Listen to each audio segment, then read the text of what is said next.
Alright, this is Crispy Applesauce, our resident Magic player who casually played Yu-Gi-Oh! For the first time ever. Very casually hit level 35. And gave us that new player perspective from Magic perspective. Now we've got overanalyzing Mitsurugi and the concept of slop engines. We are all Mitsurugi. I don't know why, people seem to think that slop is a negative term. I like slop. Slop is good. Fiend slop, smashing your deck with 15 different engines. It's the most fun part of the game. Is it just me, or does it look like they're all holding each other's dicks? Right? Like they're just. This is what is it supposed to be? Because I don't see anything else. Like the color corresponds to.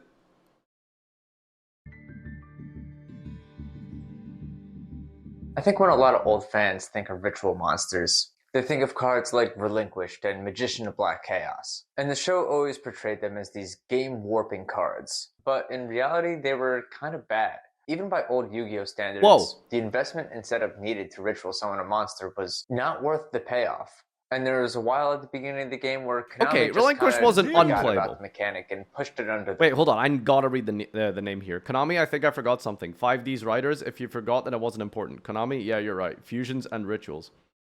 Wait, is that true? There isn't a single fusion or ritual in 5Ds? Damn. Rug. My memory of ritual summoning is actually back from 2010. That's a lie? Perfection. Damn. This was a ritual monster. Alright, okay, I'm sorry. Like, jingling keys, but I know this is a analysis video, but you can't put memes here and not have me look at them. Chaos Giant memes, by the way. Holy crap. Opponent does anything. Herald of Perfection, negate. I love the gun cutout. It works in so many different places. Of Perfection. This was a ritual monster that not only had a good effect, but the ritual spell, Dawn of the Herald, could recycle one of the monsters that was used as material for the ritual summon, which back then was pretty crazy. And the deck performed well for a little bit, but ultimately it fell victim to the issues that ritual summoning just always has as a mechanic.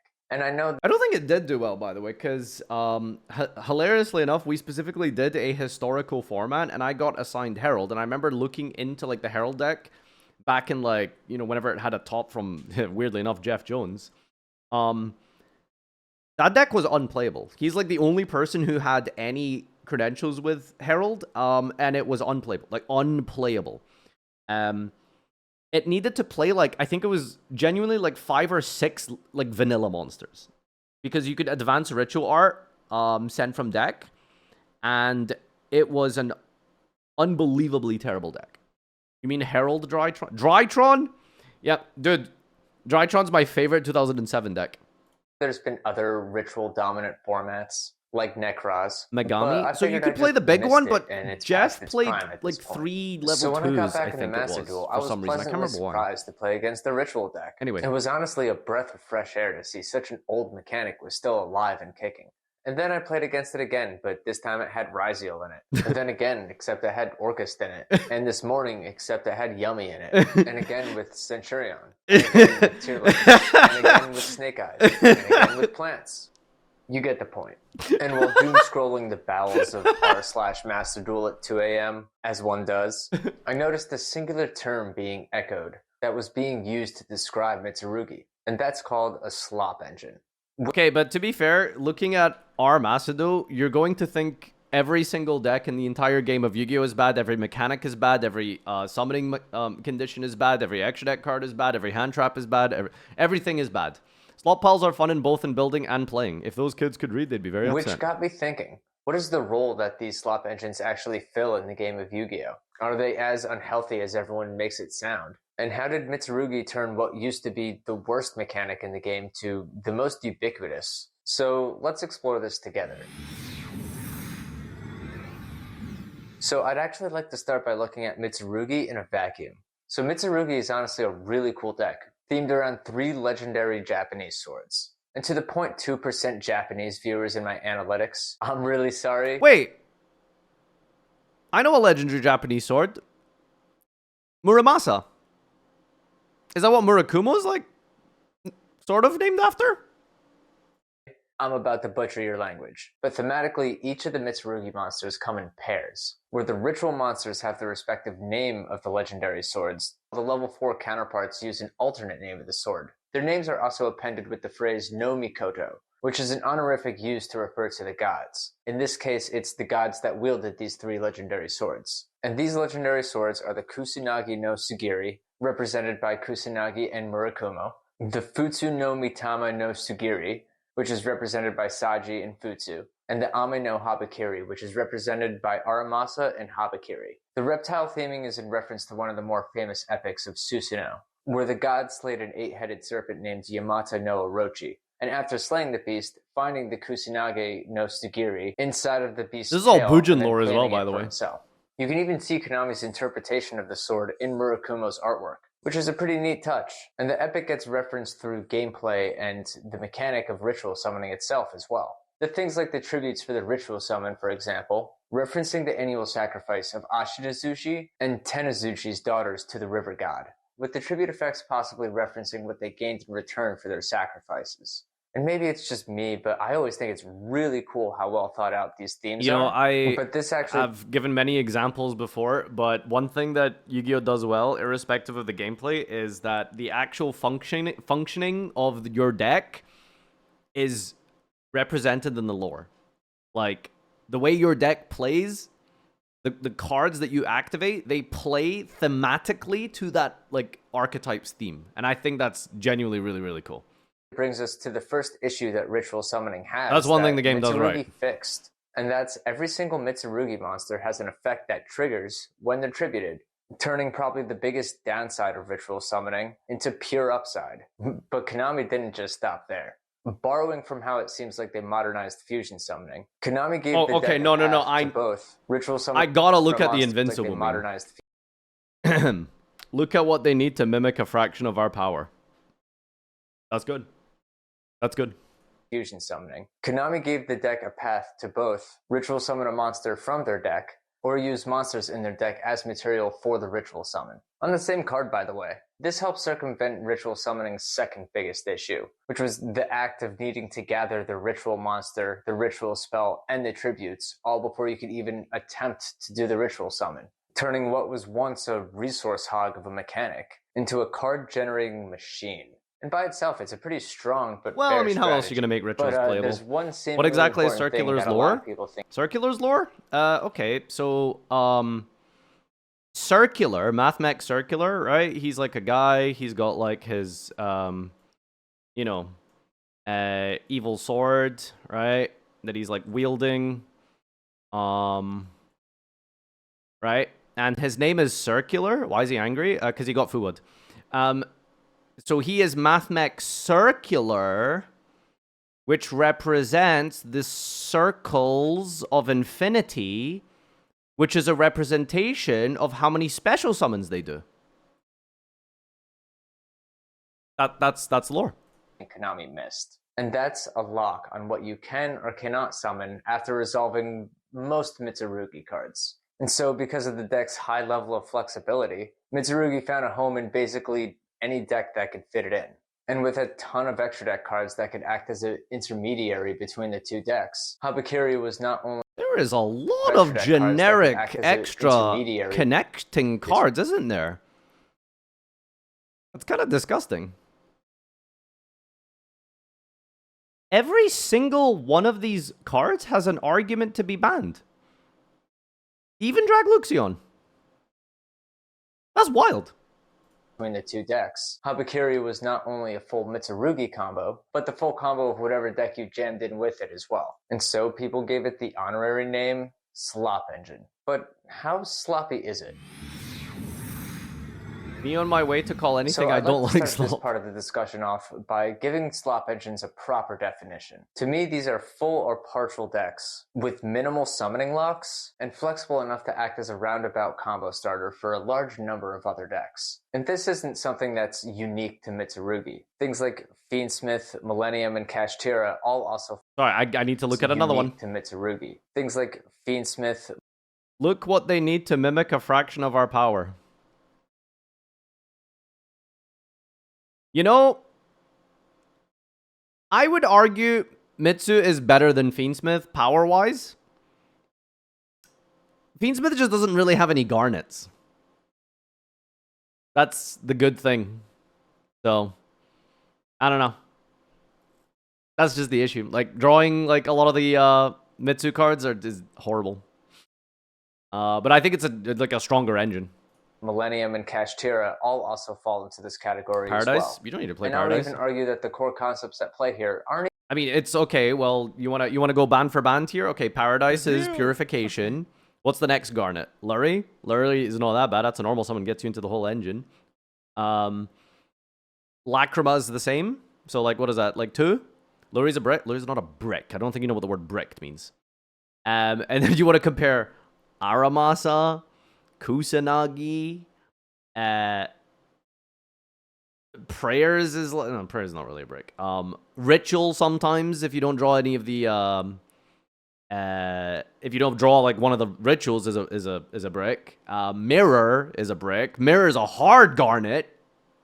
You know, so there's a lot. Even unique to Night Sword modern Serpent, if Yu-Gi-Oh! you're trying to go Since even the bigger. beginning, the game has had cards like Sangan and Witch the Black Forest to act as intermediaries between your strategies. Later on in the game, this evolved into small self-contained packages. Needed a generic rank 3 or a quick tutor? Well, use the tour guide package. Your deck not have enough spot removal? Use the Fire and Ice Hand package. You like synchro summoning? Well, a small plant package wouldn't. All right, I'm calling him out. This is he's a plant. He started his channel as a Magic the Gathering player who started Yu-Gi-Oh for the first time, and he's out here referencing Fire Hand, Ice Hand. How would he know about staple removal cards from 12 years ago? That's a very niche, very specific piece of info, right? What gave him away other than being level 35? He did his research? I mean, sure, but that's like, okay, you know, I'm half joking anyway. Heard it all. To me, these generic sub-engines are the natural evolution to the small self-contained. What if he did his homework by playing for 10 years? The whole point of it is really just to increase the power of any deck that it goes into. But this is 2026. Watch enough MBT Twitter threads? Okay, you realize if you watch MBT Twitter threads, you're going to have the wrong information. Like, I wish I was kidding, but your information would be incorrect. That's how I know he's not watching them. Powerful, compact, and riddled with one-card starters. So a lot of people ask if Konami went too far with these generic sub-engines. So I decided to go on a little bit of a research binge and try to summarize both sides of the argument before coming to my own conclusions. So let's start with the people who defend the Slop engines. By far the loudest and largest defense for this is that it props up older decks. And honestly, I do get it. So far in my journey, I've noticed power creep works a little differently in Yu-Gi-Oh! Than other card games. It's not just the raw abilities and stats of 1-drops and 2-drops getting better over time. Because what defines a meta deck in Yu-Gi-Oh! Is not the end board, but instead the deck's ability to play through disruption and still end on something. Like if someone does a fully uninterrupted Speeder or Madolche combo, the best decks in the game are still going to really struggle to conquer that board. But the problem with those decks is their turn usually ends to one hand trap. So, enter the Slop engine. Suddenly, your old but beloved deck has ways to bait out interaction, has alternate lines of play, and has alternate ways to... By the way, he's got like 100 mean. That's crazy. My combo that doesn't even work, engine combo starters, Habakiri tracked. To start their combo. And I think it's a clever way to boost the power of a lot of old decks all at the same time, without Konami having to go back and create legacy support for 100 different decks. Plus, at least from what I've seen, Yu-Gi-Oh! Players tend to make a special bond with their favorite deck, more so than pretty much any other card game. And I'm sure each of you watching has a deck that you associate with yourself, even if the deck is a relic from the past. So it makes sense that engines like this excite players when they're able to lab it into their favorite deck. The second defense for it is that okay, well, going point by point, helping older strategies and stuff, it depends like how you're defining help, right? Because there's two ways to help a deck, right? Like if you put like a Fiendsmith engine in a deck, you can help tier limit via engine and defensiveness, right? Because you can use the Fiendsmith engine to get into Pilgrim Reaper, which mills 5 cards, and that ideally gets you into engine. The other way of helping a deck is that it's just a literal secondary engine. You just activate Engraver, that's removal, it's a Caesar, it's defensive, it's proactive, it's offensive. So that's like technically like usable and everything, right? So 2 ways to help a deck. I appreciate and like when these slop engines, quote unquote, actually contribute to other decks' playstyles and win condition. Like the Tearlament example of Pilgrim Reaper. That might not be the best example because people just hate Tearlament and it's broken and blah, blah, blah, blah, blah. But as a general rule of thumb, if it helps the deck get a little bit stronger with its actual win condition, that's cool. But if you get to just do your random pet decks combo, but then also just end on like Caesar, that's cringe and I hate that. That's like a little bit broken. Which is kind of really what Mitsu does. I don't think Mitsu actually really proactively gives engine assistance to a lot of archetypes. Like the current, best Mitsu variant is like Yummy, right? And it's like, what does Mitsu actually do for Yummy? It doesn't actually do anything to help your Yummy plays, except Zombie Vampire, right? So in a way, it's just like a rank 8 that is also resilient to hand traps and helps you push forward. But it isn't practically giving you cards that get you to Yummy necessarily. So it just feels like Mitsu is like a little bit stronger than. I mean, the only deck I can think of that Mitsu actually in engine properly directly assists is what, like Ogdodic? Mitsu makes Cupsy Yummy Way. Right, okay. Through Camellia, sure. I mean, I was thinking more about TCG. But yeah, like, okay, maybe that wasn't a great example.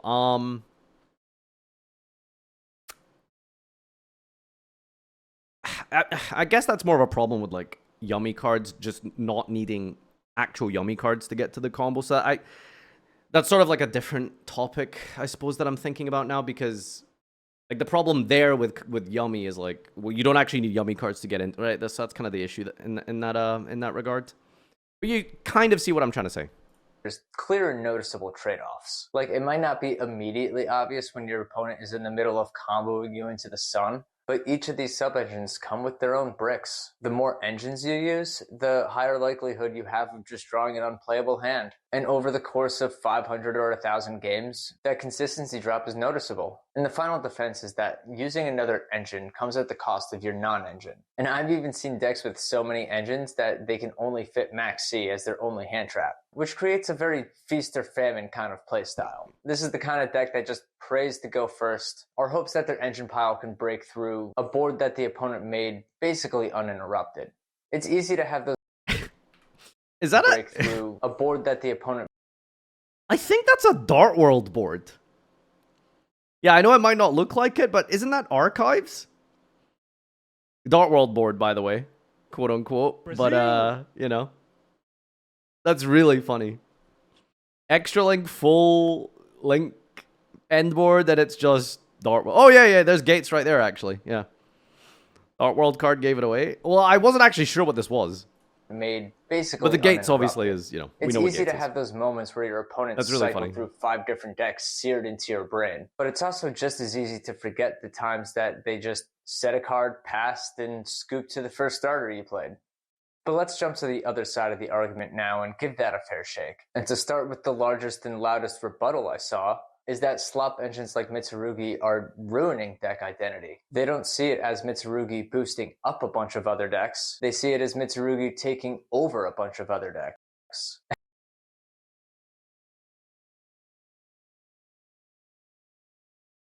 I don't really agree.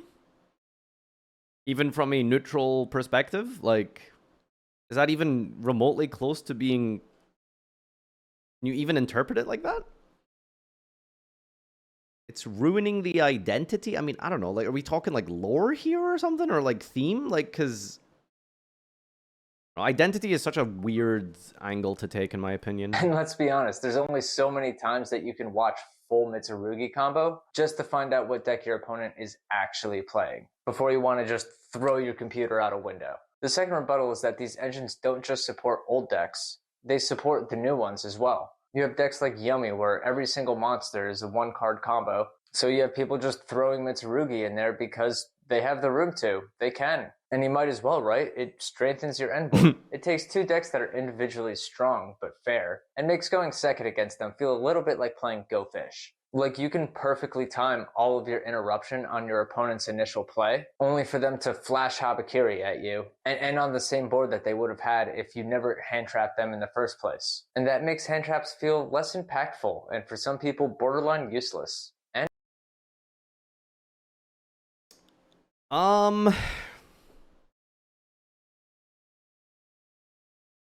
So I pretty much I talked a lot about this at length in the hand trap video essay I did, and I guess if you haven't seen it, by the way, really good video. I'm very proud of it. Next one is we're talking about side decking, but anyway, I think the issue with this is not necessarily engines being too plentiful. It's that those engines are just all one-card combos. And the moment you have a one-card combo that does everything, then hand traps need to be either floodgates or turn ending, or you need to draw more numerical hand traps than your opponent has starters. So that's that really it, okay? You activate Tract, gotta Ash it. You activate Habakiri, gotta Ash that as well. You activate Imseti or something, you gotta Ash that. Adventure Engine, you gotta stop that as well. Historically, we've seen so many different ways in which these all do. Actually, I don't think Adventure ever did a one-card combo for anything, but you see what I'm saying, right? So I think the issue is if they made these engines usable outside of literal one-card combos, then I think they would be pretty much dropped. I don't think you would play them alongside other decks, because then your hand needs to look very weird in an optimal 5-card setting. It needs to be literally starter, maybe an extender, but that extender can't be a one-card combo, so it would have to kind of look like starter, extender, hand trap, defensive card, something, right? So it just kind of wouldn't really work if those secondary engines needed more than one card. But at the same time, but because they need one card and only are one card, they're so broken. And I sympathize with that feeling. The whole reason you put a card into your deck is because you want it to be impactful on the game. The whole reason you put a hand trap in your deck is because you expect it to at least slow them down a little bit. It's one thing if your hand trap gets negated by called by or cross out, but it's a whole other level of feels bad when your hand trap resolves, but basically got ignored because Habakiri was able to finish off the combo for some other deck. And are they running more bricks? I mean, yeah, that's literally it, right? That is the problem. Okay, your opponent, I don't know, special summons Diabell, you imperm it, and then they go activate Habakiri, you don't have Ash Blossom specifically. It's I've hand looped myself. That's a weird deck list, I know, Diabell and Habakiri, but you know what I'm saying, right? It's starter, all different engines, all do one-card combos, and it's miserable to play against going second. So running a lot more one-card starters, so they can fire off their combo from any number of angles. I love how his memes are getting slowly worse in quality, because they've just been screenshotted and saved and re-screenshotted on different resolutions 19 times. And so after examining both sides, where do I stand personally? And to be honest, it wasn't as cut and dry as I originally thought it would be. Both sides have some incredibly valid points. But to me, these engine piles aren't nearly as bad as people claim they are. While that more feast or famine kind of playstyle is not exactly my cup of tea, I still think it should exist for the players who enjoy it. And as far as it being I need to read this my one. cup of tea, I still think I guess meta decks aren't so bad. It's not like hating on the meta makes me better or anything. After all, the meta decks are what they are for a reason. Maybe I should just let people play what they want and not bitch about it. I think it should exist for the players who enjoy it. Honk, and honk. as far as it being everywhere, including inside of the best decks in the game, I just don't think it's as impactful as people make it seem. If Konami went back and put a reptile lock on every single Mitsurugi card, players would just find the next best thing and abuse that instead. And then that would be the new boogeyman. There's always going to be a best sub-engine. And I'm sure everyone is always going to point their pitchforks at that sub-engine. But when you take a step back, I don't think Mitsurugi is actually doing anything that's too egregious. All right, press 1 for great, press 2 for bad. Yeah, it has a quick speed Slop Regeki, engines. and it can set up an Omni negate. But I mean, that's all it's really doing other than putting up bodies. And personally, I think it's cool that it's able to shrink the power gap between fun decks and competitive decks just by existing, even if that means both decks are Habakiri all the way down. But what do you guys think? Do you think these Habakiri all slop the way engines like down. Mitsurugi and Fiendsmith fill a specific role within this game? And for what they are, not doing anything too egregious? Or do you think I missed a crucial point or overlooked something and think that these slop engines are bad for the health of the game? I'm actually really curious to see where you guys stand on this. But anyway, I'm George, and until next time, I hope you guys have a beautiful day. Love you guys. Bye. All right, good video. I don't think it's a good or bad thing, and it's binary. Yeah, well, you know, we got to oversimplify things for the purposes of time discussions. Seems like about 2/3 believe it's a bad thing, and a third seems to see it as a good thing. Question: he gave a point at the end there and said that the engines are not a. It's good that it helps, like, you know, older decks compete or rogue decks like stand a chance and stuff like that. I'm trying to think to myself, like, is it really a case of Habakiri or Fiendsmith or something helping older decks? Or is it just that those engines alone can just carry a game? Like, I've played decks that just have, like, Fiendsmith engine. And I've literally won games with just some hand traps and the Fiendsmith part and bricking on, like, the actual pet deck in there. Or the opponent, you know, hand trapping my other engine's pet deck, and then I can just win off of a Fiendsmith engine. Because it comes back every turn, Requiem removes a card. Like, I don't know. Because whenever I've played, like, really bad archetypes and then just shoehorned in, like, other, you know, meta engines and, the slop engines, it never really felt like I was actually contributing to and helping the other deck. It was just a case of, well, these cards are better. I'm just like, do you know what I'm saying? I don't know. We call in Tier Limit a pet deck now? I mean, Tier Limit is a pet deck at this point. Caesar passed with hand traps as a real deck not too long ago. I mean, literally, right? Like, you know? So, I don't know. So, yeah. I don't know. Interesting discussion.